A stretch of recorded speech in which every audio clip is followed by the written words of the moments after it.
हरिः ओम् श्रीगणेशादिशारदा गुरुभ्यो नमः। हरिः ओम् सच्चिदानन्दरूपाय विश्वोत्पत्त्यादिहेतवे तापत्रयविनाशाय श्रीकृष्णाय वयं नुमः। पीताम्बरं करविराजितशङ्खचक्र कौमोदकी सरसिजं करुणासमुद्रं राधासहायमतिसुन्दर मन्दहासं वातालयेशमनिशं हृदि भावयामि। सूर्यस्पर्धिकिरीटमूर्ध्वतिलकप्रोद्भासि फालान्तरं कारुण्याकुल नेत्रमार्द्रहसितोल्लासं सुनासापुटं गण्डोद्यन्मकराभकुण्डलयुगं कण्ठोज्ज्वलत्कौस्तुभं त्वद्रूपं वनमाल्यहारपटल श्रीवत्सदीप्रं भजे। केयूराङ्गदकङ्कणोत्तम महारत्नाङ्गुलीयाङ्कित श्रीमद्बाहुचतुष्कसङ्गत गदा शङ्खारिपङ्केरुहां काञ्चित् काञ्चन काञ्चिलाञ्छितलसत् पीताम्बरालम्बिनीम् आलम्बे विमलाम्बुजद्युतिपदां ಮೂರ್ತಿಂ ತವಾರ್ತಿಚ್ಛಿದಂ. ಎಲ್ಲರಿಗೂ ನಮಸ್ಕಾರ. ಈ ದಿನ ಶ್ರೀಮನ್ನಾರಾಯಣೀಯಂನ 38ನೇ ದಶಕ, ಅಂದರೆ ಇದರೊಳಗೆ ಕೃಷ್ಣಾವತಾರದ ವರ್ಣನೆ ಇದೆ. ಇದನ್ನು ಕಲಿಯೋಣ. ಈ ದಶಕದಲ್ಲಿ ಭಾಗವತದ 10ನೇ ಸ್ಕಂದದ 3ನೇ ಅಧ್ಯಾಯದ 1ರಿಂದ 49ನೇ ಶ್ಲೋಕಗಳನ್ನು ಈ ದಶಕದಲ್ಲಿ ಸಂಕ್ಷಿಪ್ತಗೊಳಿಸಿದ್ದಾರೆ ನಾರಾಯಣ ಭಟ್ಟಾದ್ರಿಗಳು. ಬನ್ನಿ ಅದನ್ನು ಕಲಿಯೋಣ. ಈ ದಶಕವನ್ನು ಹಾಡುವಾಗ 2ನೇ ಶ್ಲೋಕ ಅಂದರೆ ಆಶಾಸು ಶೀತಲತರಾಸು ಪಯೋದತೋಯೈಹಿ ಅಂತ ಏನು ಬರುತ್ತೆ, ಆ ಶ್ಲೋಕದಲ್ಲೇ ಭಗವಂತನ ಅವತಾರ ಆಗೋದು. ಹಾಗಾಗಿ 2ನೇ ಸಾಲನ್ನು ಅದರೊಳಗೆ 3 ಸಾರಿ ಹೇಳಬೇಕು. ಅದಾದಮೇಲೆ 16 ಸಾರಿ ನಾರಾಯಣ ನಾರಾಯಣ ಎಂದು ಹೇಳು ನಾರಾಯಣ ನಾಮಸ್ಮರಣೆಯನ್ನು ಮಾಡಬೇಕು. ಬನ್ನಿ ಈಗ ಈ 38ನೇ ದಶಕವನ್ನು ಕಲಿಯೋಣ. ಆನಂದರೂಪ ಭಗವನ್ನೈತೇವತಾರೆ ಪ್ರಾಪ್ತೆ ಪ್ರದೀಪ್ತ ಭವದಂಗನಿರೀಯಮಾಣೈಃ ಕಾಂತಿವ್ರಜೈರಿವ ಘನಾಘನಮಂಡಲೈರ್ದ್ಯಾಂ ಆವೃಣ್ವತಿ ವಿರುರುಚೇ ಕಿಲ ವರ್ಷವೇಲಾ. ಆನಂದರೂಪ ಭಗವನ್ನೈತೇವತಾರೆ ಪ್ರಾಪ್ತೆ ಪ್ರದೀಪ್ತ ಭವದಂಗನಿರೀಯಮಾಣೈಃ ಕಾಂತಿವ್ರಜೈರಿವ ಘನಾಘನಮಂಡಲೈರ್ದ್ಯಾಂ ಆವೃಣ್ವತಿ ವಿರುರುಚೇ ಕಿಲ ವರ್ಷವೇಲಾ. ಆಶಾಸು ಶೀತಲತರಾಸು ಪಯೋದತೋಯೈಃ ಆಶಾಸಿತಾಪ್ತಿವಿವಶೇಷು ಚ ಸಜ್ಜನೇಷು ನೈಷಾಕರೋದಯವಿಧೌ ನಿಶಿಮಧ್ಯಮಾಯಾಂ ಕ್ಲೇಶಾಪಹಸ್ತ್ರಿಜಗತಾಂ ತ್ವಮಿಹಾವಿರಾಸೀಃ ನೈಷಾಕರೋದಯವಿಧೌ ನಿಶಿಮಧ್ಯಮಾಯಾಂ ಕ್ಲೇಶಾಪಹಸ್ತ್ರಿಜಗತಾಂ ತ್ವಮಿಹಾವಿರಾಸೀಃ ನೈಷಾಕರೋದಯವಿಧೌ ನಿಶಿಮಧ್ಯಮಾಯಾಂ ಕ್ಲೇಶಾಪಹಸ್ತ್ರಿಜಗತಾಂ ತ್ವಮಿಹಾವಿರಾಸೀಃ.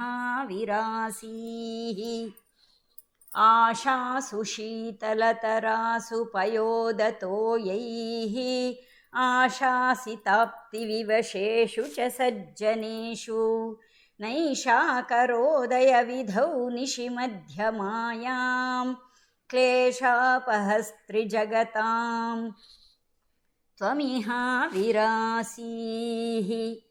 नारायण नारायण नारायण नारायण नारायण नारायण नारायण नारायण नारायण नारायण नारायण नारायण नारायण नारायण नारायण नारायण।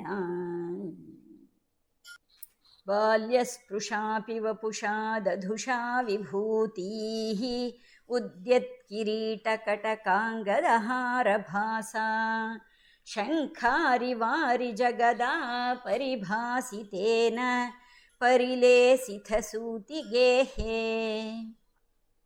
बाल्यस्पृशापि वपुषा दधुषा विभूतिः उद्यत्किरीटकटकाङ्गदहारभासा शङ्खारिवारिजगदा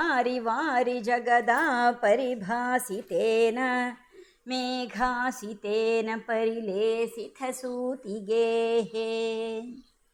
बाल्यस्पृशापि वपुषा दधुषा विभूतिः उद्यत्किरीटकटकाङ्गदहारभासा शङ्खारिवारिजगदा परिभासितेन मेघासितेन परिलेसितसूतिगेहे। वक्षस्थली सुखनिलीनविलासि लक्ष्मीमन्दाक्षलक्षितकटाक्षविमोक्षभेदैः तन्मन्दिरस्य खलकं सकृतामलक्ष्मीम् उन्मार्जयन्निव विरेजितवासुदेव। वक्षस्थली सुखनिलीनविलासि लक्ष्मीमन्दाक्षलक्षितकटाक्षविमोक्षभेदैः तन्मन्दिरस्य खलकं सकृतामलक्ष्मीम् उन्मार्जयन्निव विरेजितवासुदेव। शौरिस्तु धीरमुनिमण्डलचेतसोऽपि दूरस्थितं वपुरुदीक्षनिजेक्षणाभ्याम् आनन्दबाष्पकुलकोद्गमगद्गदार्द्रः तुष्टावदृष्टिमकरन्दरसम्भवन्तम्। शौरिस्तु धीरमुनिमण्डलचेतसोऽपि दूरस्थितं वपुरुदीक्षनिजेक्षणाभ्याम् ಆನಂದಬಾಷ್ಪಪುಲಕೋದ್ಗಮಗದ್ಗದಾರ್ದ್ರಸ್ತುಷ್ಟಾವದೃಷ್ಟಿಮಕರಂದರಸಂಭವಂತಂ. ಇದು ಭಗವಂತನ ಅವತಾರವನ್ನು ವಸುದೇವ ನೋಡಿದಾಗ ಅದನ್ನು ವಿವರಣೆ ಕೊಟ್ಟಂಥ ಒಂದು ಶ್ಲೋಕ ಇದೆ. ತಂ ಅದ್ಭುತಂ ಬಾಲಕಂ ಅಂಬುಜೇಕ್ಷಣಂ ಚತುರ್ಭುಜಂ ಶಂಖಗದಾರ್ಯುಧಾಯುಧಂ ಶ್ರೀವತ್ಸಲಕ್ಷ್ಮಂ ಗಲಶೋಭಿಕೌಸ್ತುಭಂ ಪೀತಾಂಬರಂ ಸಾಂದ್ರಪಯೋದಸೌಭಗಂ. ತಂ ಅದ್ಭುತಂ ಬಾಲಕಂ ಅಂಬುಜೇಕ್ಷಣಂ ಚತುರ್ಭುಜಂ ಶಂಖಗದಾರ್ಯುಧಾಯುಧಂ ಶ್ರೀವತ್ಸಲಕ್ಷ್ಮಂ ಗಲಶೋಭಿಕೌಸ್ತುಭಂ ಪೀತಾಂಬರಂ ಸಾಂದ್ರಪಯೋದಸೌಭಗಂ. ದೇವಪ್ರಸೀದ ಪರಪೂರುಷತಾಪವಲ್ಲೀ ನಿರ್ಲೂನದಾತ್ರ ಸಮನೇತ್ರಕಲಾವಿಲಾಸಿನ್ ಖೇದಾನಪಾಕುರು ಕೃಪಾ ಗುರುಭಿಃ ಕಟಾಕ್ಷೈಃ ಇತ್ಯಾದಿ ತೇನ ಮುದಿತೇನ ಚಿರಂ ನುತೋ ಭೂಃ. ದೇವಪ್ರಸೀದ ಪರಪೂರುಷತಾಪವಲ್ಲೀ ನಿರ್ಲೂನದಾತ್ರ ಸಮನೇತ್ರಕಲಾವಿಲಾಸಿನ್ ಖೇದಾನಪಾಕುರು ಕೃಪಾ ಗುರುಭಿಃ ಕಟಾಕ್ಷೈಃ ಇತ್ಯಾದಿ ತೇನ ಮುದಿತೇನ ಚಿರಂ ನುತೋ ಭೂಃ. ಮಾತ್ರಾ ಚ ನೇತ್ರಸಲಿಲಾಸ್ತೃತಗಾತ್ರವಲ್ಯಾ ಸ್ತೋತ್ರೈರಭಿಷ್ಠುತಗುಣಃ ಕರುಣಾಲಯಸ್ತ್ವಂ ಪ್ರಾಚೀನಜನ್ಮಯುಗಲಂ ಪ್ರತಿಬೋಧ್ಯತಾಭ್ಯಾಂ ಮಾತುರ್ಗಿರಾದಧಿತಮಾನುಷಬಾಲವೇಷಂ ಮಾತ್ರಾ ಚ ನೇತ್ರಸಲಿಲಾಸ್ತೃತಗಾತ್ರವಲ್ಯಾ ಸ್ತೋತ್ರೈರಭಿಷ್ಠುತಗುಣಃ ಕರುಣಾಲಯಸ್ತ್ವಂ ಪ್ರಾಚೀನಜನ್ಮಯುಗಲಂ ಪ್ರತಿಬೋಧ್ಯತಾಭ್ಯಾಂ ಮಾತುರ್ಗಿರಾದಧಿತಮಾನುಷಬಾಲವೇಷಂ ತ್ವತ್ಪ್ರೇರಿತಸ್ತದನು ನಂದತನೂಜಯಾತೆ ವ್ಯತ್ಯಾಸಮಾರಚಯಿತುಂ ಸಹಿ ಶೂರಸೂನುಃ ತ್ವಾಂ ಹಸ್ತಯೋರಧೃತಚಿತ್ತವಿಧಾರ್ಯಮಾರ್ಯೈಃ ಅಂಭೋರುಹಸ್ಥಕಲಹಂಸಕಿಶೋರರಮ್ಯಂ ತ್ವತ್ಪ್ರೇರಿತಸ್ತದನು ನಂದತನೂಜಯಾತೆ ವ್ಯತ್ಯಾಸಮಾರಚಯಿತುಂ ಸಹಿ ಶೂರಸೂನುಃ ತ್ವಾಂ ಹಸ್ತಯೋರಧೃತಚಿತ್ತವಿಧಾರ್ಯಮಾರ್ಯೈಃ ಅಂಭೋರುಹಸ್ಥಕಲಹಂಸಕಿಶೋರರಮ್ಯಂ ಜಾತಾ ತದಾ ಪಶುಪಸದ್ಮನಿಯೋಗನಿದ್ರಾ ನಿದ್ರಾ ವಿಮುದ್ರಿತಮಥಾಕೃತಪೌರಲೋಕಂ ತ್ವತ್ಪ್ರೇರಣಾತ್ ಕಿಮಿವ ಚಿತ್ರಮಚೇತನೈರ್ಯತ್ ದ್ವಾರೈಃ ಸ್ವಯಂ ವ್ಯಘಟಿ ಸಂಘಟಿತೈಃ ಸುಗಾಢಂ ಜಾತಾ ತದಾ ಪಶುಪಸದ್ಮನಿಯೋಗನಿದ್ರಾ ನಿದ್ರಾ ವಿಮುದ್ರಿತಮಥಾಕೃತಪೌರಲೋಕಂ ತ್ವತ್ಪ್ರೇರಣಾತ್ ಕಿಮಿವ ಚಿತ್ರಮಚೇತನೈರ್ಯತ್ ದ್ವಾರೈಃ ಸ್ವಯಂ ವ್ಯಘಟಿ ಸಂಘಟಿತೈಃ ಸುಗಾಢಂ ಶೇಷೇಣ ಭೂರಿ ಫಣವಾರಿತವಾರಿಣಾಥ ಸ್ವೈರಂ ಪ್ರದರ್ಶಿತಪಥೋ ಮಣಿದೀಪಿತೇನ ತ್ವಾಂ ಧಾರಯನ್ ಸ ಖಲು ಧನ್ಯತಮಃ ಪ್ರತಸ್ಥೆ ಸೋಯಂ ತ್ವಮೀಶ ಮಮ ನಾಶಯ ರೋಗವೇಗಾನ್ ಶೇಷೇಣ ಭೂರಿ ಫಣವಾರಿತವಾರಿಣಾಥ ಸ್ವೈರಂ ಪ್ರದರ್ಶಿತ ಪಥೋ ಮಣಿದೀಪಿತೇನ ತ್ವಾಂ ಧಾರಯನ್ ಸ ಖಲು ಧನ್ಯತಮಃ ಪ್ರತಸ್ಥೆ ಸೋಯಂ ತ್ವಮೀಶ ಮಮ ನಾಶಯ ರೋಗವೇಗಾನ್ ಶ್ರೀಹರಯೇ ನಮಃ ಶ್ರೀಹರಯೇ ನಮಃ ಶ್ರೀಹರಯೇ ನಮಃ ಗೋಪಿಕಾ ಜೀವನಸ್ಮರಣಂ ಗೋವಿಂದ ಗೋವಿಂದ. ಎಲ್ಲರಿಗೂ ನಮಸ್ಕಾರ. ಈ ದಿನ ಈ 38ನೆಯ ದಶಕವಾದಂಥ ಕೃಷ್ಣಾವತಾರ ವರ್ಣನಂನ ಅರ್ಥವನ್ನು ನೋಡೋಣಂತೆ. ಈ ದಶಕದಲ್ಲಿ ಭಾಗವತದ 10ನೇ ಸ್ಕಂದದ 3ನೇ ಅಧ್ಯಾಯದ 1ರಿಂದ 49ರವರೆಗಿನ ಶ್ಲೋಕಗಳನ್ನು ಇಲ್ಲಿ ಸಂಕ್ಷಿಪ್ತಗೊಳಿಸಿದ್ದಾರೆ ನಮ್ಮ ನಾರಾಯಣ ಭಟ್ಟಾದ್ರಿಗಳು. ಹಾಗೂ ಈ ಕೃಷ್ಣಾವತಾರ ವರ್ಣನೆಯಲ್ಲಿ ಮಾಡುವಾಗ ವಸುದೇವ ದೇವಕಿಯರ ಆನಂದ, ಭಗವಂತನೇ ಅವರಲ್ಲಿ ಅವತರಿಸಿದಾಗ ಅವ್ರಿಗೆ ಎಷ್ಟು ಆನಂದ ಆಯಿತು, ಮತ್ತು ಅವನು ಹೇಗೆ ಅವನ ಸ್ವರೂಪವನ್ನು ತೋರಿಸ್ದ ಅನ್ನೋದನ್ನು ಸಹ ಒಂದೆರಡು ಸೇರಿಸಿರ್ತಕ್ಕಂಥ ಶ್ಲೋಕಗಳಲ್ಲಿ ಹೇಳಿದ್ದಾರೆ. ಬನ್ನಿ ಅದನ್ನು ಅರ್ಥ ಮಾಡ್ಕೊಳ್ಳೋಣಂತೆ. ಹೇ ಆನಂದರೂಪ ಭಗವಂತನಾದ ಪ್ರಭುವೇ, ಶ್ರೀಕೃಷ್ಣನಾಗಿ ನಿನ್ನ ಅವತಾರವು ಸಮೀಪಿಸ್ತಾ ಇದ್ದ ಹಾಗೆಯೇ ನಿನ್ನ ತೇಜೋಮಯವಾದ ಶ್ರೀ ವಿಗ್ರಹದ ಅಂಗದಿಂದ ಹೊರಸೂಸುವ ಕಾಂತಿ ಪುಂಜಗಳೋ ಎಂಬಂತೆ ಎನ್ನುವ ರೀತಿಯಲ್ಲಿ ದಟ್ಟವಾದ ಕಾರ್ಮೋಡಗಳ ಸಮೂಹ ಇಡೀ ನಭವನ್ನೇ ಆವರಿಸಿ ಮಳೆಗಾಲವು ಶೋಭಾಯಮಾನವಾಯಿತು ಅಂತ. ಅಂದರೆ ನಮಗೆಲ್ಲರಿಗೂ ಗೊತ್ತಿದೆ, ಶ್ರಾವಣ ಮಾಸದ ಕೃಷ್ಣ ಪಕ್ಷದ ಅಷ್ಟಮಿಯ ದಿನ ಶ್ರೀ ಕೃಷ್ಣ ಜನ್ಮಾಷ್ಟಮಿಯನ್ನು ನಾವು ಆಚರಣೆ ಮಾಡ್ತೀವಿ. ಶ್ರಾವಣ ಮಾಸ ಅಂದರೆ ಅದು ವರ್ಷಾಕಾಲ, ಮಳೆಗಾಲ, ಅತೀ ಹೆಚ್ಚು ಮಳೆ ಬರ್ತಕ್ಕಂಥ ಸಮಯವೂ ಹೌದು.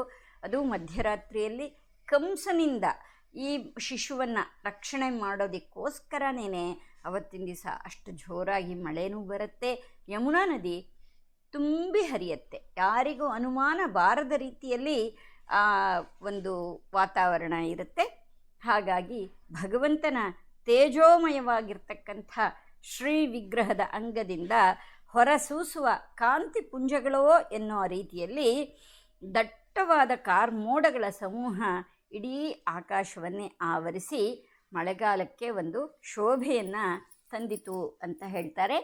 ಇದು ಮೊದಲನೆಯ ಶ್ಲೋಕದ ಅರ್ಥ. ನಂತರ ಹೇಳ್ತಾರೆ, ಮಳೆಯ ನೀರಿನಿಂದಾಗಿ ಭೂಮಿಯ ಎಲ್ಲ ದಿಕ್ಕುಗಳು ಸಂಪೂರ್ಣವಾಗಿ ತಂಪಾಗಿತ್ತಂತೆ. ನೋಡಿ, ಸಾಮಾನ್ಯವಾಗಿ ಭಗವಂತನ ಅವತಾರ ಆದಾಗ ಹೇಗೆ ಇಡೀ ಭೂಮಿಗೇನೆ ಇಡೀ ಪ್ರಪಂಚಕ್ಕೇನೆ ಸುಖ ಸಿಗತ್ತೆ ಅನ್ನೋದನ್ನು ಹೇಳೋದಕ್ಕೋಸ್ಕರ ಇಲ್ಲಿ ಈ ರೀತಿಯಲ್ಲಿ ಹೇಳ್ತಾ ಇದ್ದಾರೆ. ಆವಾಗ ತಂಪಾಗಿತ್ತು. ಸಜ್ಜನರು ಅಂದರೆ ಒಳ್ಳೆಯ ಜನರೆಲ್ಲರೂ ಸಹ ತಾವು ಬಯಸಿದ್ದು ಸಿಕ್ಕಿತು ಅನ್ನುವ ರೀತಿಯಲ್ಲಿ ಆನಂದೋನ್ಮತ್ತರಾಗಿದ್ದಾಗ ಮಧ್ಯರಾತ್ರಿಯಲ್ಲಿ ಚಂದ್ರೋದಯವಾಗುವ ಸಮಯದಲ್ಲಿ 3 ಲೋಕಗಳ ಕ್ಲೇಶಗಳನ್ನೂ ಪರಿಹರಿಸ್ತಕ್ಕಂಥ ನೀನು ಈ ಭೂಮಿಯ ಮೇಲೆ ಆವಿರ್ಭವಿಸಿದೆ ಅಂತ ಹೇಳ್ತಾ ಇದ್ದಾರೆ. ಈ 2ನೆಯ ಶ್ಲೋಕದಲ್ಲಿ ಬರ್ತಕ್ಕಂಥ 2ನೆಯ ಪಾದ, ನೈಷಾಕರೋದಯ ವಿಧೌ ನಿಶಿಮಧ್ಯಮಾಯಾಂ ಕ್ಲೇಶಾಪಹಸ್ತ್ರಿಜಗತಾಂ ತ್ವಮಿಹಾ ವಿರಾಸೀಹಿ. ಅಂದರೆ ಮಧ್ಯರಾತ್ರಿಯಲ್ಲಿ ಚಂದ್ರನು ಉದಯವಾಗುವ ಸಮಯದಲ್ಲಿ 3 ಲೋಕಗಳ ಕ್ಲೇಶಗಳನ್ನು ಪರಿಹರಿಸುವ ನೀನು ಈ ಭೂಮಿಯ ಮೇಲೆ ಆವಿರ್ಭವಿಸಿದೆ ಅಂತ ಈ ಆನಂದವನ್ನು ಅನುಭವಿಸೋದಕ್ಕೋಸ್ಕರನೇ ಈ ಪಾದವನ್ನು 3 ಸಾರಿ ನಾವು ಪಾರಾಯಣ ಮಾಡುವಾಗ ಹೇಳಬೇಕು. ಇದರ ನಂತರ 16 ಸಾರಿ ನಾರಾಯಣ ಸ್ಮರಣೆಯನ್ನು ಮಾಡಬೇಕು. ಆ ನಂತರ ಬರುವ ಶ್ಲೋಕದ ಅರ್ಥ ಏನು ಅಂದರೆ, ಭಗವಂತ ನೋಡೋದಕ್ಕೆ ಮಗುವಿನ ಹಾಗೆ ಜನನ ಉಂಟಾಯಿತು. ಆದರೆ ಭಗವದೈಶ್ವರ್ಯದಿಂದ ಅಂದರೆ ಭಗವಂತನಿಗೆ ಇರ್ತಕ್ಕಂಥ ಎಲ್ಲ ಸದ್ಗುಣ ಸಂಪನ್ನನಾಗಿ ತುಂಬಿ ಏನೇನು ಹಕ್ಕು ಇತ್ತು ಅಂದರೆ ಕಿರೀಟ, ಕಡಗ, ಭುಜಬಂಧ, ಹಾರಾದಿಗಳಿಂದ ಶೋಭಿಸುತ್ತಾ 4 ಕೈಗಳಲ್ಲಿ ಹಿಡಿದಿದ್ದ ಶಂಖ, ಚಕ್ರ, ಪದ್ಮ ಹಾಗೂ ಗದೆಯಿಂದ ಕಾಂತಿ ಹೊರಹೊಮ್ಮುತ್ತಿರಲು ಮೋಡದ ಹಾಗೆ ಶ್ಯಾಮಲ ವರ್ಣದಿಂದ ಕೂಡಿದ್ದ ದೇಹದಿಂದ ಪ್ರಸೂತಿ ಗೃಹದಲ್ಲಿ ನೀನು ಪ್ರಕಾಶಿಸಿದೆ. ಇಲ್ಲಿ ನಾವು ಅರ್ಥ ಮಾಡ್ಕೋಬೇಕು, ಭಗವಂತನ ಸ್ವರೂಪವೇ ನೀಲ ಅಥವಾ ಶ್ಯಾಮಲ ಅಂದರೆ ನಸುಗಪ್ಪು ಬಣ್ಣ ಅಥವಾ ತುಂಬಾ ಕಪ್ಪು ಅಂತಲೂ ಹೇಳ್ಬೋದು ಇವನು. ಆದರೆ ಆ ಭಗವಂತ ತನ್ನ ಸ್ವರೂಪದಲ್ಲಿಯೇ ಅವನು ಜನ್ಮ ತಾಳ್ದ. ಹಾಗಾಗಿ ಅವನಿಗೆ ಎಲ್ಲ ಆ ಮಗುವಿನ ಒಂದು ಆಕಾರಕ್ಕೆ ತಕ್ಕಷ್ಟೇ ದೊಡ್ಡದಾಗಿರ್ತಕ್ಕಂಥದ್ದು. ಅಂದರೆ ಪರಮಾತ್ಮನನ್ನು ದೊಡ್ಡದಾಗಿ ನೋಡಿದಾಗ ಎಂಥ ದೊಡ್ಡ ಕಡಗ, ಕಿರೀಟ, ಹಾರಗಳು ಎಲ್ಲ ಇರುತ್ತೋ ಅದು ಈ ಮಗುವಿನ ಸ್ವರೂಪದಲ್ಲಿ ಅವನು ಜನ್ಮ ತಾಳ್ದಾಗ ಅದಕ್ಕೆ ತಕ್ಕಷ್ಟು ಪುಟ್ಟ ಮಗುವಿಗೆ ಎಷ್ಟು ದೊಡ್ಡ ಕಿರೀಟ ಬೇಕು, ಪುಟ್ಟ ಕಿರೀಟ, ಪುಟ್ಟ ಕರ್ಣಕುಂಡಲಗಳು, ಪುಟ್ಟದಾದಂಥ ಹಾರ, ಕೌಸ್ತುಭ, ಶ್ರೀವತ್ಸ ಕೌಸ್ತುಭಧಾರಿಯಾಗಿ ಅವನು ಹುಟ್ಟದ, ಶಂಖ, ಚಕ್ರ, ಗದಾಧಾರಿಯಾಗಿ ಹುಟ್ಟದ ಅಂತ ಹೇಳ್ತಾರೆ. ಅದೆಲ್ಲವೂ ಸಹ ಆ ಮಗುವಿನ ಆಕಾರಕ್ಕೆ ತಕ್ಕಷ್ಟೇ ಸೈಜಿಂದು ಆಗಿತ್ತು. ಹಾಗಿದ್ದಾಗ ಅದರಿಂದ ಎಲ್ಲದರಿಂದಲೂ ಸಹ ಸಹಜ ಕಾಂತಿ ಹೊರ ಹೊಮ್ಮುತ್ತಾ ಇತ್ತು. ಹಾಗಿದ್ದಾಗ ಆ ಮಗು ಸ್ವಲ್ಪ ಶ್ಯಾಮಲ ವರ್ಣದವನಾದಾಗ ಅವನ ಮೈಮೇಲಿದ್ದಂಥ ಬಂಗಾರದ್ದೆಲ್ಲವೂ ಸಹ ಆ ಒಂದು ಕಾಂತಿಯಿಂದ ಇಡೀ ಪ್ರಸೂತಿ ಗೃಹ ಅಂದರೆ ಎಲ್ಲಿ ಮಗು ಜನನವಾಯಿತು ಆ ಜಾಗ ತುಂಬ ಪ್ರಕಾಶವಾಗಿ ಕಾಣಿಸ್ತಾ ಇತ್ತು. ಭಗವಂತನೂ ಸಹ ಪ್ರಕಾಶಮಾನವಾಗಿ ಕಾಣ್ತಾ ಇದ್ದ ಅಂತ ಹೇಳ್ತಾ ಇದ್ದಾರೆ. ಹೇ ವಾಸುದೇವ, ನಿನ್ನ ವಕ್ಷಸ್ಥಳದಲ್ಲಿ ಆನಂದದಿಂದ ವಿರಾಜಮಾನಳಾದ ಲಕ್ಷ್ಮಿಯು ಲಜ್ಜೆಯಿಂದಲೋ ಎಂಬಂತೆ ಕುಡಿಗಣ್ಣ ನೋಟ ಬೀರುತ್ತಿದ್ದಾಗ ಆ ಕಾರಾಗೃಹ ಮಂದಿರದಲ್ಲಿ ಖಳನಾದ ಕಂಸನಿಂದ ಸೃಷ್ಟಿಸಲ್ಪಟ್ಟ ಅಮಂಗಳದ ಅಲಕ್ಷ್ಮಿಯನ್ನು ತೊಡೆದು ಬಿಡಲೋ ಎಂಬಂತೆ ನೀನು ವಿಜೃಂಭಿಸಿದೆ. ಅಂದರೆ ಅಲಕ್ಷ್ಮಿ ಅಂದರೆ ಇಲ್ಲಿ ಒಂದು ಹಣವಿಲ್ಲದೆ ಇರೋದು, ಯಾಕೆಂದರೆ ಅವನೇ ರಾಜ. ಆದರೆ ಅವನು ವಸುದೇವ ದೇವಕಿಯರು ಅವರನ್ನು ಜೈಲಿಗೆ ಹಾಕಿದ್ದ. ಹಾಗಾಗಿ ಅವ್ರ ಹತ್ರ ಅವತ್ತಿಗೆ ಆ ಘಳಿಗೆವರೆಗೂ ಏನೂ ಸಹ ಇರಲಿಲ್ಲ. ಆದರೆ ಇನ್ನೂ ನಿಮ್ಮ ಅಷ್ಟೇ ಅಲ್ದಿರ ಅಲಕ್ಷ್ಮಿ ಅಂದರೆ ಕಷ್ಟಗಳು ಎಲ್ಲ ಇತ್ತು ಅವರಿಗೆ ಅದುವರೆಗೂ.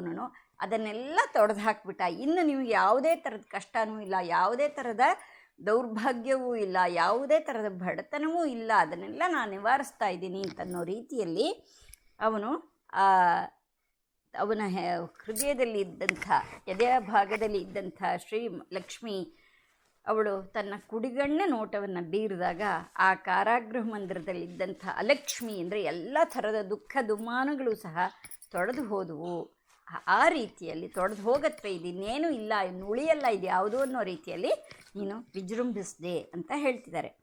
ಬಹಳ ಕಠಿಣವಾದ ಆಧ್ಯಾತ್ಮಿಕ ಸಾಧನೆಗಳಿಂದಲೂ ತಪಶ್ಚರ್ಯಗಳಿಂದಲೂ ಪರಿಶುದ್ಧರಾಗಿ ಆತ್ಮನಿಗ್ರಹ ಮಾಡಿದಂಥ ಮುನಿಗಳ ಚಿತ್ತಕ್ಕೂ ಸಹ ದೊರಕಲಾರದಂಥ ದುರ್ಲಭವಾದಂಥ ಅಲಭ್ಯನಾದಂಥ ದೂರನಾದಂಥ ನಿನ್ನ ದಿವ್ಯ ಮಂಗಳ ರೂಪವನ್ನು ವಸುದೇವ ತನ್ನ ಕಣ್ಣುಗಳಿಂದಲೇ ದರ್ಶನ ಮಾಡಿದ.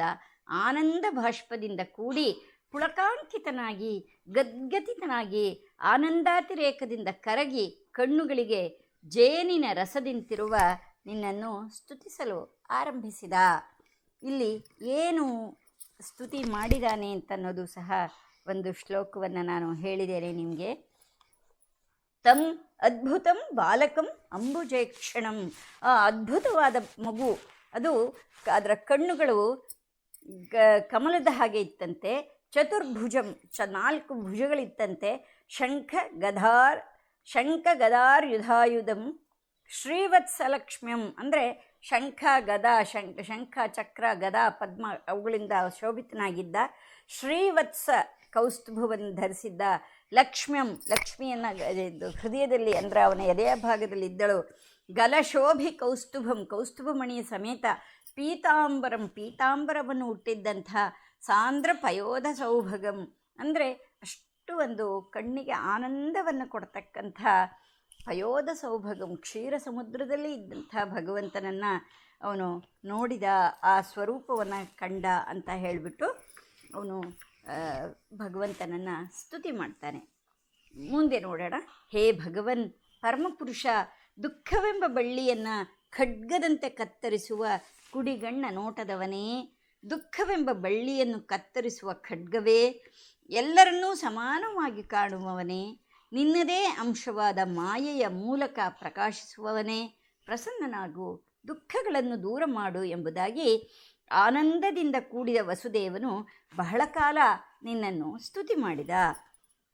ನಿನ್ನ ತಾಯಿಯ ಬಳ್ಳಿಯಂತಿರುವ ಶರೀರವು ಆನಂದಾಶ್ರುಗಳಿಂದ ತೋಯುತ್ತಿರಲು, ಅವಳೂ ಸಹ ಸ್ತೋತ್ರಗಳಿಂದ ನಿನ್ನ ಗುಣಗಾನ ಮಾಡುತ್ತಿರಲು, ಹೇ ಕರುಣಾಲಯ ಕೃಷ್ಣ, ನೀನು ನಿನ್ನ ತಂದೆ ತಾಯಿಗಳ ಹಿಂದಿನ 2 ಜನ್ಮಗಳ ಬಗ್ಗೆ ಅವರಿಗೆ ಅರಿವುಂಟು ಮಾಡಲು ತಾಯಿಯ ಕೋರಿಕೆಯಂತೆ ಮನುಷ್ಯ ರೂಪದಲ್ಲಿ ಬಾಲವೇಷವನ್ನು ಧರಿಸಿದೆ. ಇದಕ್ಕೊಂದು ಟಿಪ್ಪಣಿ ಇದೆ.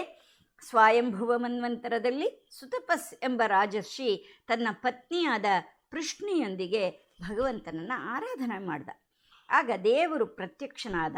ಅವನಂತಹ ತಮಗೇನು ವರ ಬೇಕು ಅಂತ ಕೇಳಿದಾಗ ಆ ಸುತಪಸ್ ಮತ್ತು ಪೃಷ್ಣಿ ಹೇಳ್ತಾರೆ, ಭಗವಂತ ನಮಗೆ ನಿನ್ನಂತಹ ಮಗನೇ ಬೇಕು ಅಂತ ಅವರು 3 ಬಾರಿ ಕೇಳಿಬಿಟ್ರಂತೆ. ಆಗ ಆ ಪರಮಾತ್ಮ ತನ್ನಂತೆ ಇನ್ನೊಬ್ಬರು ಇಲ್ಲದೆ ಇರುವುದರಿಂದ ತಾನೇ ಸುತಪಸ್ ಹಾಗೂ ಪೃಷ್ಣಿ ಇವರ ಮಗನಾಗಿ ಜನಿಸಿ ಪೃಷ್ಣಿಗರ್ಭ ಎಂಬ ಹೆಸರಿನಲ್ಲಿ ಮೊದಲನೇ ಜನ್ಮದಲ್ಲಿ, 2ನೆಯ ಬಾರಿ ಕಶ್ಯಪ ಅದಿತಿಯರ ಸುತಪಸ್ ಮತ್ತು ಪೃಷ್ಣಿ ಕಶ್ಯಪ ಅದಿತಿಯರಾಗಿ ಹುಟ್ಟಿದಾಗ ಅವರಿಗೆ ವಾಮನನಾಗಿಯೂ, 3ನೆಯ ಬಾರಿ ವಸುದೇವ ದೇವಕಿಯರೇ ಪೃಷ್ಣಿ ಸುತಪಸ್ಸು ಅವರಿಗೆ ಕೃಷ್ಣನಾಗಿಯೂ ಜನ್ಮ ತಾಳದ ಅಂತ ಹೇಳ್ತಾರೆ. ಇದು ಭಾಗವತದ 10ಮ ಸ್ಕಂದದ 3ನೇ ಅಧ್ಯಾಯದಿಂದ 32ರಿಂದ 45ನೇ ಶ್ಲೋಕಗಳಲ್ಲಿ ಬಂದಿದೆ. ನಂತರ ಶೂರಸೇನನ ಮಗನಾದ ವಸುದೇವ ನಿನ್ನಿಂದಲೇ ಪ್ರೇರಿತನಾಗಿ ನಂದನ ಮಗಳ ಸ್ಥಾನದಲ್ಲಿ ನಿನ್ನನ್ನು ಬದಲಾಯಿಸುವ ಯೋಚನೆಯಿಂದ ಮುನಿಗಳ ಚಿತ್ತದಲ್ಲಿ ಮಾತ್ರ ಧ್ಯಾನ ಮಾಡಬಹುದಾದಂತಹ ಕಮಲದ ಮೇಲೆ ಕುಳಿತ ಪುಟ್ಟ ಹಂಸದ ಮರಿಯಂತೆ ಕಮನೀಯನಾದ ನಿನ್ನನ್ನು ತನ್ನ ಕೈಗಳಲ್ಲಿ ತೆಗೆದುಕೊಂಡ. ಆನಂತರ ನಿನ್ನ ಪ್ರೇರಣೆಯಿಂದ ಪಶುಪಾಲಕನಾದ ನಂದನ ಮನೆಯಲ್ಲಿ ಹುಟ್ಟಿದ ಯೋಗಮಾಯೆಯು ಅಲ್ಲಿನ ಪುರವಾಸಿಗಳೆಲ್ಲರೂ ನಿದ್ರೆಯಿಂದ ನಿಶ್ಚೇಷ್ಟಿತರಾಗುವಂತೆ ಮಾಡಿದಳು. ಅತ್ಯಂತ ಭದ್ರವಾಗಿ ಮುಚ್ಚಲ್ಪಟ್ಟಿದ್ದ ಜಡವಾದ ಬಾಗಿಲುಗಳು ಸಹ, ಆ ಕಾರಾಗೃಹದ ಬಾಗಿಲುಗಳು ಇರಬಹುದು ಮತ್ತು ನಂದನ ಮನೆಯಲ್ಲಿದ್ದಂತಹ ಬಾಗಿಲುಗಳು ಸಹ ತಾವಾಗಿ ತೆಗೆದುಕೊಂಡವು. ಇದರಿಂದ ಇದರಲ್ಲಿ ಅಚ್ಚರಿ ಪಡೋ ಅಂಥದ್ದೇನಿದೆ ಭಗವಂತ, ಇದೆಲ್ಲ ನಿನ್ನ ಲೀಲೆಯೇ ಅಲ್ವೇ. ತದನಂತರ ಪರಮಧನ್ಯನಾದ ವಸುದೇವನು ಆದಿಶೇಷನು ತನ್ನ ಎಲ್ಲ ಹೆಡೆಗಳ ಮೇಲಿದ್ದ ಮಣಿಗಳಿಂದ ಬೆಳಗುವ ದೀಪಗಳಿಂದ ದಾರಿಯನ್ನು ತೋರಿಸ್ದ. ಯಾವ ಅಡೆತಡೆಯೂ ಇಲ್ಲದೆ ನಿನ್ನನ್ನು ಎತ್ತಿಕೊಂಡು ಸುಖವಾಗಿ ಹೊರಟ. ಹೇ ಈಶಾ, ಅಂತಹ ನೀನು ನನ್ನ ತೀಕ್ಷ್ಣವಾದ ರೋಗಗಳನ್ನು ನಾಶ ಮಾಡು ಅಂತ ಹೇಳಿ ನಾರಾಯಣ ಭಟ್ಟಾದ್ರಿಗಳು ಕೇಳ್ಕೊಳ್ತಾ ಇದ್ದಾರೆ. ಇಲ್ಲಿಗೆ 38ನೇ ದಶಕ ಮುಕ್ತಾಯವಾಯಿತು. ಶ್ರೀ ಹರಯೇ ನಮಃ, ಶ್ರೀ ಹರಯೇ ನಮಃ, ಶ್ರೀ ಹರಯೇ ನಮಃ. ಗೋಪಿಕಾ ಜೀವನ ಸ್ಮರಣಂ ಗೋವಿಂದ ಗೋವಿಂದ.